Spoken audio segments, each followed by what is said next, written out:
Did Chinese porcelain prove Great Zimbabwe's global trade? Imagine discovering shards of shiny blue and white pottery in an ancient African city.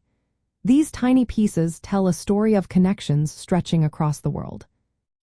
Great Zimbabwe was a large city built between the 11th and 15th centuries in southeastern Africa.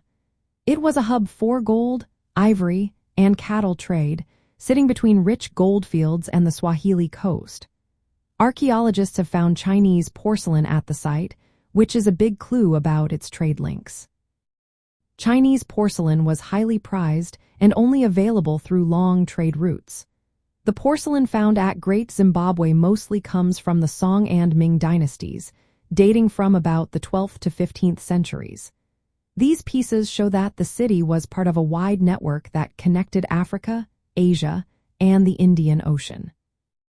Most of the porcelain arrived via the Swahili city-states like Sofala and Kilwa.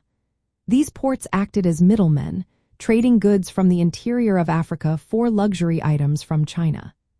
Gold, ivory, and cattle from Great Zimbabwe were exchanged for Chinese ceramics, Persian glassware, and Arab coins.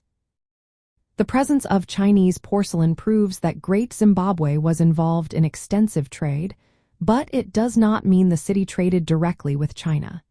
Instead, goods moved through many hands along the Indian Ocean trade routes. This shows how interconnected the medieval world was, with Africa playing a key role. Interestingly, the architecture of Great Zimbabwe remains distinctly African, with no Chinese or Asian influence.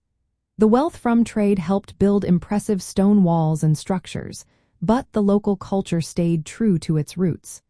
The Chinese porcelain is a sign of wealth and international contact, not cultural change.